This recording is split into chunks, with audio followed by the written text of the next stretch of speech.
तौबा करें तो फिर बदल जाएं, फिर तब्दीली आए। और ये कोई मुश्किल काम नहीं, जो बदलने वाले थे वो बदल गए।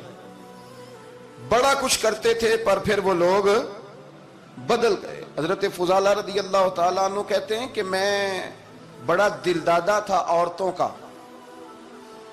और मेरा माहौल ये था कि मैं कत्ल भी कर लेता था, माज़अल्लाह चोरी भी कर लेता था, और रात मेरी तबीयत थी माज़अल्लाह नई से नई औरत के पास जाना। कहते हैं अबू जाल ने ऐलान किया कि जो नबी पाक अलैहिस्सलाम का सरे अक़दस माज़अल्लाह काट के लाएगा, नकले कुफ्र कुफ्र न बाशर, 100 सुर्ख ऊंट इनाम मिलेगा। तो मैंने इरादा कर लिया कि मैं बहुत सारा इनाम हासिल करूंगा। कुरान मजीद में ना अल्लाह फरमाता है कि बहुत सारे लोग ऐसे हैं जिन्हें अगर मैं रिस्क में कुशादगी दे दूं, ज्यादा पैसे दे दूं, फरमाया बागी हो जाएं, वो सरकश हो जाएं। ये बहुत सारे लोगों को जो अल्लाह तबारक व तआला एतदाल में रखता है तो ये उनके लिए बेहतर है। हर बंदा दौलत के होते हुए नेक हो सकता, तो ये अल्लाह अगर रखता है ना एतदाल में तो शुक्र करे अल्लाह का, वरना तो लोग अय्याशियां करें, पता नहीं क्या कुछ कर गुजरे। तो हजरत फुजाला कहते हैं कि मैंने खंजर तैयार किया और मैंने बगल में उसको छुपाया, ऊपर मैंने चादर ओढ़ ली। अब मुझे पता था ज़ोहर की नमाज के बाद नबी पाक सल्लल्लाहु अलैहि वसल्लम तवाफ़ काबा के लिए, बैतुल्लाह शरीफ के तवाफ़ के लिए जाते हैं। कहते मैं भी उस तरफ बढ़ा। रस्ते में ना वो खातून जिसके घर मैंने रात आना था, मैंने दरवाजे पे दस्तक दी। मैंने कहा कि तैयार रहना, तैयार रहना, आज मैं बड़े पैसे लेके आऊंगा। उसे मैंने ये कहा और फिर मैं चला गया बैतुल्लाह शरीफ का तवाफ करने। कहते हैं अल्लाह के महबूब भी तवाफ कर रहे थे तो मैंने भी तवाफ शुरू कर दिया।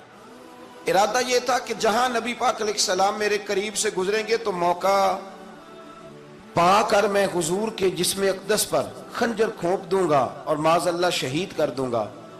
कहते हैं हुजूर एक दफा भी मेरे पास से गुजरे तो मैं हिम्मत ना कर सका, दूसरी दफा भी पास से गुजरे तो मैं हिम्मत ना कर सका, तीसरी दफा भी गुजरे तो मैं हिम्मत। नबी करीम सल्लल्लाहु अलैहि वसल्लम 2-3 दफा गुजरे तो फरमाते हैं कि मुझे मौका ना मिला, इसलिए कि हुजूर फरमाते हैं अल्लाह ने रोब के साथ मेरी मदद फरमाई, दुश्मन पर मेरा रोब तारी हो जाता है।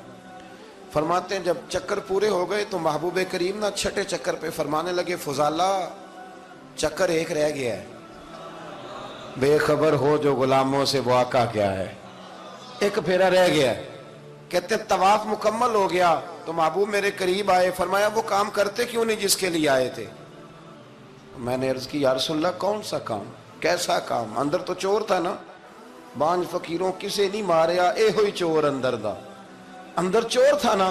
कहते हैं हुजूर ने मुझे कंधे से पकड़ के हिलाया, फरमाया करते क्यों नहीं। जब हुजूर ने हिलाया तो वो खंजर भी पैरों में गिरा और मैं भी रसूलुल्लाह के पैरों में गिर गया। मैंने कहा हुजूर मुझे कलमा पढ़ा दें। कहते हैं हुजूर ने पहले मेरे दिल पे दस्ते मुबारक फेरा, फिर मेरे नबी ने मुझे कलमा पढ़ा दिया। अब ना मुरीद होने वाला कहता है कि जी आहिस्ता आहिस्ता मैं ठीक हो जाऊंगा। अब वो आहिस्ता आहिस्ता का क्या तर्जुमा है ये बिल्कुल समझ नहीं आती।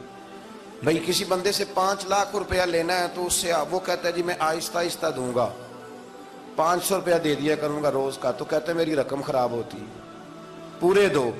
और नेकी की बात जब आती है तो कहते हैं हजरत साहब दीन इतना सख्त नहीं है, मैं आहिस्ता आहिस्ता ठीक हो जाऊंगा। अब मैं मगरिब इशा पढ़नी शुरू कर दिया मैंने, अब मैं तस्बीह ले ली है कल मैंने, भी आहिस्ता आहिस्ता मैं ठीक हो जाऊंगा।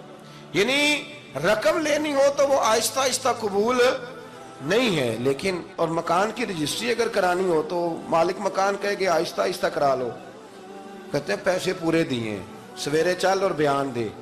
ये क्या बात हुई? यहां ये जो हमारा माहौल था ना, कर लेंगे हो जाएगा, यकीन करें लोग कब्रों में चले गए हैं पर मस्जिदों में नहीं आए। हर काम से लोग रिटायर हुए पर गुनाहों से रिटायर नहीं हुए। आखिर तक तबाही उतर गई लेकिन लोग बदलने को तैयार ना हुए। हजरत फुजाला कहते हैं अभी मैंने कलमा पढ़ा, अभी मैं वापस आया, रस्ते में वो बीबी खड़ी थी। कहते मैं वो शख्स था कि औरतें मरती थी मेरे ऊपर और किसी की जुर्रत थी कि वो आए बाएं शाएं करे, लेकिन फरमाते हैं मैं बीबी के पास से गुजर गया। पहले तो उसका ख्याल था रुकेगा, लेकिन जब मैं रुका ना तो दरवाजे पे आई, और जब मैं गुजर गया तो उसने आवाज दी, लेकिन मैंने सुनी अनसुनी कर दी। जब आगे बढ़ा तो मेरे पीछे दौड़ी। فرماتے ہیں مجھے پکڑ کے کہنے لگی فضالہ تجھے کیا ہوا، تو وہی نہیں جو یہاں سے گیا تھا؟ آپ فرماتے ہیں میں کبھی نہیں رویا تھا، میں کبھی نہیں رویا تھا۔ اور جب کہا نا تو وہی نہیں، کہتے میں نے سر اٹھایا تو میری آنکھوں میں آنسو تھے، میں نے کہا میں جو گیا تھا وہ نہیں ہوں، اب تو میں محمد عربی کا غلام بن گیا، اب میں وہ نہیں ہوں، اب نہیں ہو سکتا کہ کوئی میری نظر میلی ہو جائے، یہ کیسے ممکن؟ اب نا اسلام کی تعریف ہم نے یہ کی ہے کہ خبردار کوئی ہمارے قریب نہ آئے، ہم کسی کو بات نہیں کرنے دیتے کہ ہم مسلمان ہیں، ہم بات نہیں کرنے دیتے۔ پتہ کیا بات ہے، ایک میری یہ تقریر ہوتی ہے ممبر پہ، اور ایک میرا عمل ہوتا ہے جب میں سفر کرتا ہوں، جب میں گاڑی میں بیٹھتا ہوں، جب میں دوستوں سے ملتا ہوں۔ جب ان دونوں باتوں میں تضاد آتا ہے نا، تضاد، تو لوگ تقریر کو جذبات نہیں کہتے، ایک فن بن جاتی ہے تقریر۔ آپ کو پتہ ہے نا وائزین نعت خواں کہتے ہیں میں نے محفل لوٹ لی، پھر لوگ شمار کرتے ہیں کتنے لوگوں نے سبحان اللہ کہی، پھر لوگ شمار کرتے ہیں کہ آج 5 بندے روئے بھی تھے جب میں تقریر کر رہا تھا۔ تو پھر یہ فن ہے، یہ جذبات کا اظہار۔ سمجھ لیں بات کو کہ عمل جب آپ نہیں نہ کرتے عمل، تو آپ خود بڑے بے چین رہتے ہیں کہ یار یہ میں کیا کر رہا ہوں، یہ کون سا گورکھ دھندا ہے کہ میرا عمل صفر ہوتا جا رہا ہے۔ ہمارے ایک استاد تھے تو وہ فرمایا کرتے تھے کہ اگر پڑھے لکھے آدمی کو تم بے عمل دیکھو تو اس سے دور ہٹ جایا کرو، ورنہ تمہیں بھی بے عمل کر دے گا۔ میں نے ان سے عرض کی، میں نے کہا حضور یہ کیا ہے؟ تو فرمانے لگے اپنے حضرت صاحب سے پوچھنا، وضاحت کریں گے۔ میں نے حضرت صاحب سے کہا جی عجیب بات کر دی ہے، علم والے بندے کے پاس بیٹھ کے تو علم آتا ہے۔ تو وہ فرما رہے تھے کہ علم والے بندے کے پاس اگر وہ بے عمل ہو تو بالکل نہ بیٹھنا۔ تو حضرت صاحب فرمانے لگا انہوں نے صحیح کہا ہے۔ اب بات بہت بڑی ہے، پتہ نہیں آپ کی سمجھ میں آتی ہے نہیں آتی، بہرحال کر دیتا ہوں۔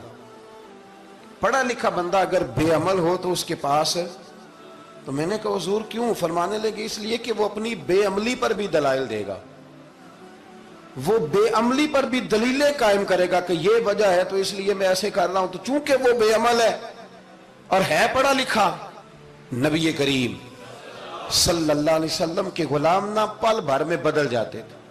اور اللہ تعالیٰ بھی نا بڑے موقع دیتا ہے ہمیں، بڑے موقع۔ حضور نے فرمایا جس نے ایمان اور احتساب کی نیت سے روزے رکھے وہ نئی زندگی کا آغاز کرے، اس لیے کہ اللہ نے اس کے پچھلے سارے گناہ معاف فرما دیے۔ میرے نبی کریم علیہ الصلوۃ والسلام نے فرمایا جو شخص بیمار ہو گیا، مریض ہو گیا، اور نسائی شریف میں فرمایا کہ 3 دن تک بستر پہ رہا اور اس نے شکوہ نہ کیا اللہ کا، اور جب وہ شفا یاب ہو کے بستر سے اٹھا ہے نا، تو اب اللہ نے اس کے پچھلے سارے گناہ معاف فرما دیے۔ اور فرمایا جو حج کرنے گیا، حج کر کے واپس آیا، اللہ کے حبیب فرماتے ہیں یوں سمجھے کہ میں آج ہی ماں کے پیٹ سے پیدا ہوا۔